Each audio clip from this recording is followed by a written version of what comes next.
안녕하세요. 배우 박선옥이 들려드리는 생명의 문장들. 여러분, 듣는 서재에 잘 오셨습니다. 여러분, 지금 혹시 자신이 슬럼프에 빠졌다고 믿고 계시는 분 계실까요? 배우 박선옥의 목소리로 슬럼프를 지혜롭게 건넌 사람들의 이야기를 들려드릴게요. 구독하시면 마음에 힘이 생깁니다. 슬럼프를 지혜롭게 건넌 사람들. 마크 맥기니스. 소설가 비크람 세스는 독립 이후의 인도를 배경으로 한 소설을 100페이지가량 쓴 후 슬럼프에 빠져버렸다. 어떻게든 스토리를 이어나가려고 최선을 다했지만 전혀 진전이 없었다. 그러다가 마침내 그는 진정한 문제를 간과해 왔음을 깨달았다. 단지 그 시대에 대해 충분히 알지 못했기 때문이었던 것이다. 이 사실을 간파한 후 그는 지필에서 연구 쪽으로 방향을 돌려 과거의 신문 기사들을 읽고 주요 장소를 방문하고 그 시대를 살았던 사람들을 인터뷰했다. 이 과정을 통해 너무나 방대한 자료를 모으게 된 나머지 당초 단편으로 계획했던 소설은 무려 1500페이지에 이르는 장편이 되어버렸다.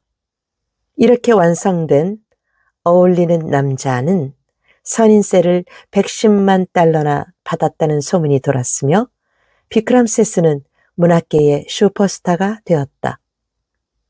이 이야기가 우리에게 용기를 주는 이유는 두 가지다.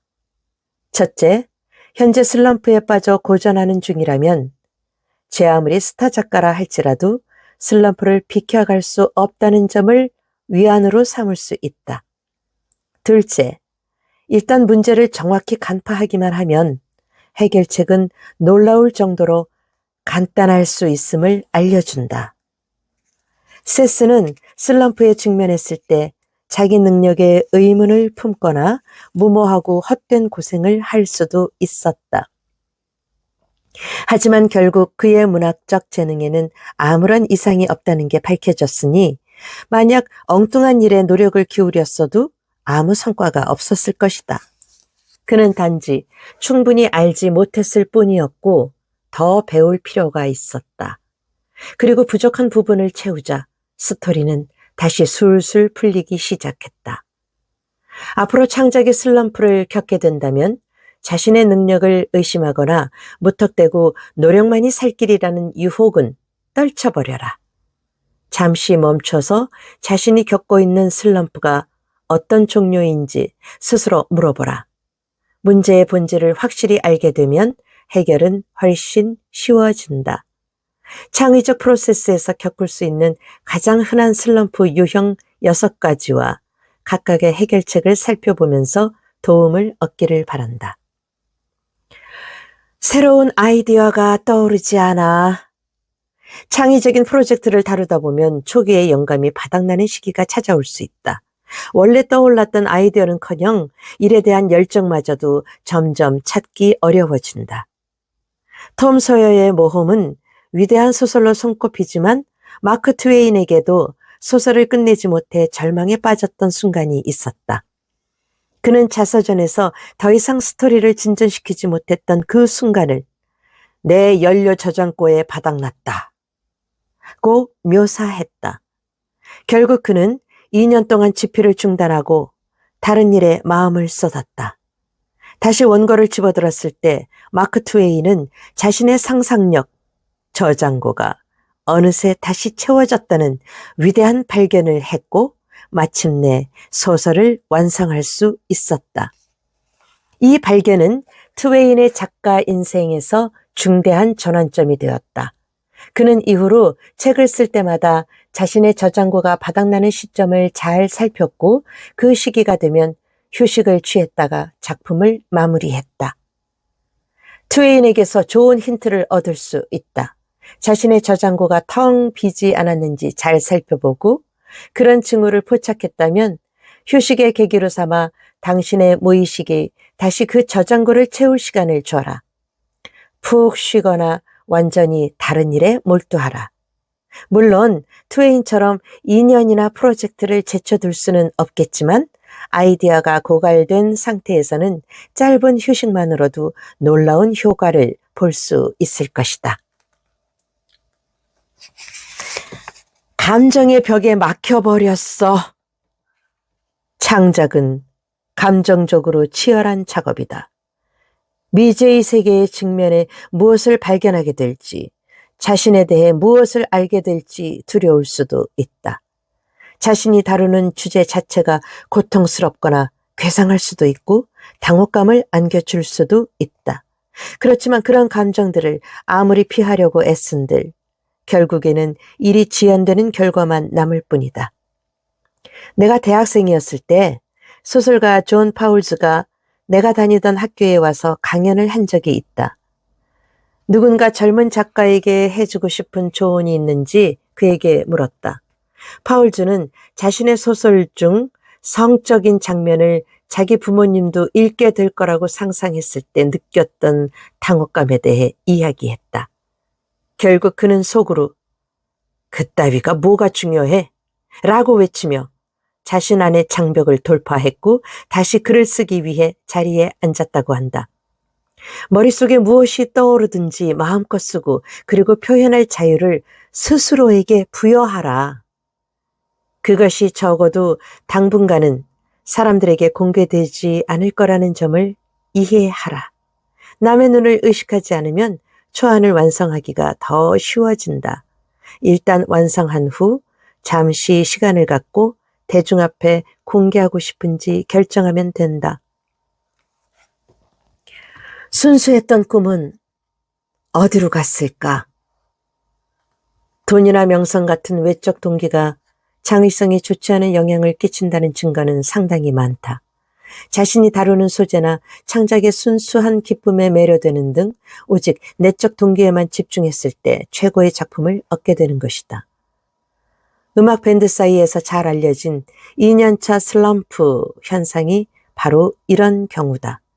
첫 앨범 작업을 위해 스튜디오에 뮤지션들을 풀어놓으면 그들은 그토록 원하던 음악을 만들 기회를 얻었다는 사실만으로 열정과 기쁨을 주체하지 못한다. 그러나 앨범이 성공을 거둔 후에는 유지해야 할 명성과 수입, 계속 넘어야 할 산에 대한 부담감이 따라온다. 그래서 결국에는 자신들의 본능적 판단을 의심하고 비판하게 될 가능성이 높아진다. 일단 계약을 체결하고 거래가 끝났다면 앨범 작업이든 고객의 의뢰든 작업상의 일이든 보상에 대한 생각은 전부 머릿속에서 밀어내버리고 오로지 일 자체에만 집중하라.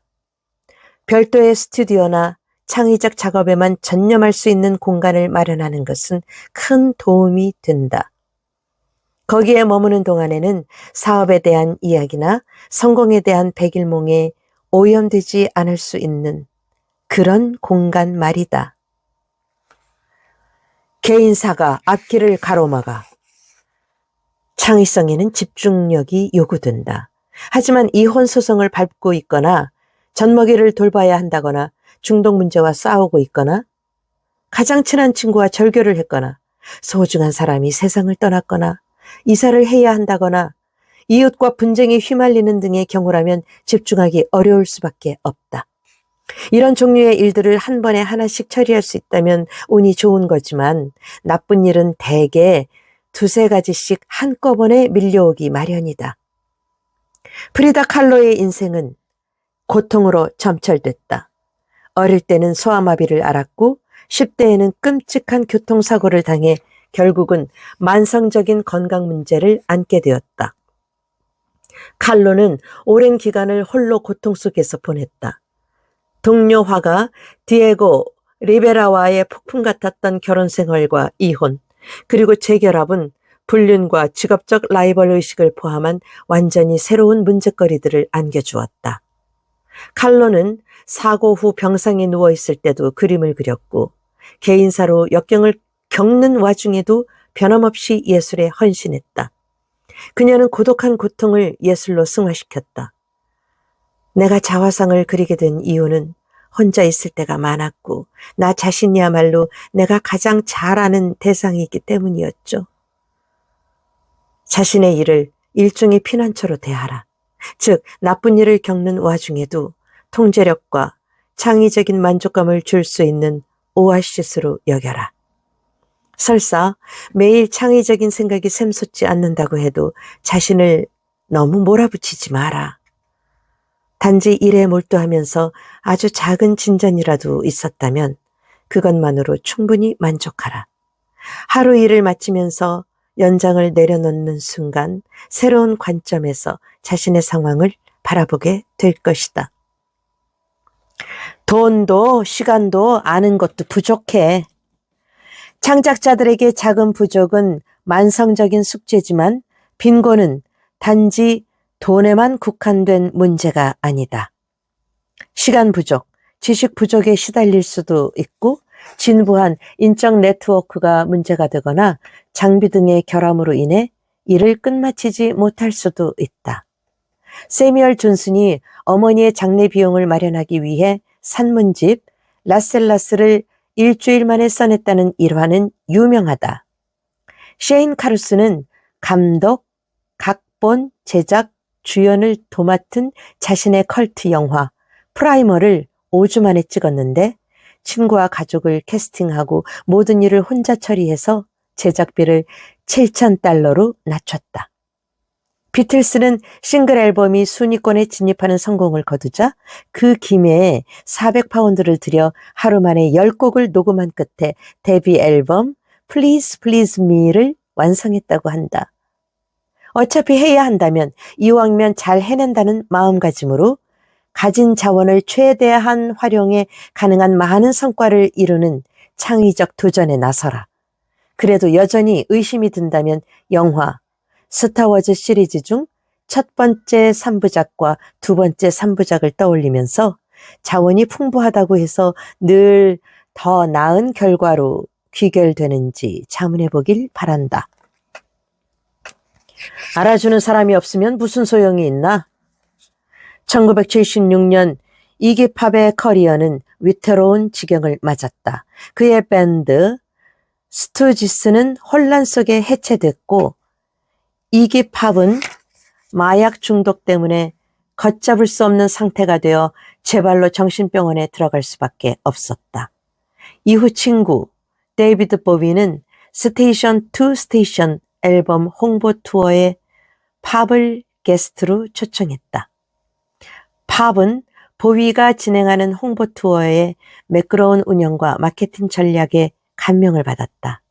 다음 해에 보위는 팝의 앨범 The Idiot과 Lust for Life를 제작했고 앨범 홍보를 위해 팝과 투어를 떠났다. 이 두 앨범은 팝의 솔로 음반 중 가장 유명한 음반이 되었다. 보위는 작곡가와 연주가로서 팝이 가진 재능에 항상 경탄했지만 더 많은 세상 사람의 이목을 끌어준 것은 제작과 마케팅의 덕이었다.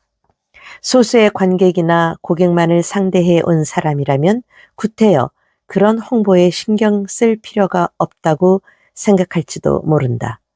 혹은 자신에게 장사꾼 기질이 없다며 홍보 효과를 애써 부정할지도 모른다. 하지만 때로는 프레젠테이션에 약간의 변화만 주어도 당신이 얻을 수 있는 보상과 영향력이 크게 달라질 수 있다. 또 그 덕분에 일에 대한 열정이 되살아날 수도 있다. 여기가 바로 창의성이 커뮤니케이션 기술과 융합되는 지점이다. 당신은 자신의 타깃이 되는 사람들을 이해하고 그들의 마음을 움직여야 한다. 즉, 당신의 프레젠테이션, 마케팅, 인적 네트워킹 기술을 강화해야 한다는 의미다. 수줍음이 많거나 내성적인 성격인 것과는 무관한 얘기다. 성공하고 싶다면 소통해야 한다. 그리고 좀 무감각해지고 뻔뻔해질 필요도 있다. 좌절이나 혹평에 전혀 고통받아 본 적 없는 슈퍼스타란 존재하지 않는다. 마크 트웨인, 존 파울즈, 프리다 칼로, 이기팝, 만약 지금 슬럼프에 빠져 낙담해 있다면 당신 혼자만 그런 게 아니라 이런 좋은 동지들이 있었다는 사실을 떠올리고 그로부터 자신감을 얻어라. 이 위인들 중 어느 누구도 창작의 슬럼프에서 자유로웠던 사람은 없었다. 사실 이들을 위대하게 만든 요소 중 하나는 자기의 의심, 비난, 거절 앞에서도 버텨낸 끈기였다. 이런 장애물을 일부러 찾아 나서란 말은 아니다. 다만 굳이 외면하면서 피하지도 마라. 단지 창의적인 전문가에게 찾아오는 직업상의 위험 정도로 받아들인다면 당신은 이제 막 슬럼프에서 벗어나 창의적 영역을 향해 첫걸음을 뗀 셈이다. 네, 여러분. 우리는 어떤 절대적인 존재가 아닙니다. 슬럼프가 왔다고 여겨지면 그냥 잠시 하던 일 멈추고 스스로에게 위안과 평안을 선물해 주세요. 생각지도 못한 새로운 에너지가 생길 겁니다. 네, 배우 박선옥의 듣는 서재였습니다.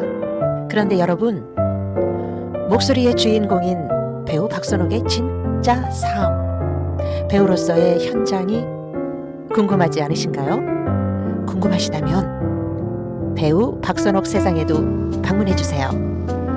고정 댓글에 올린 링크 클릭하시면 금방 가실 수 있답니다. 여러분, 자주 만나요.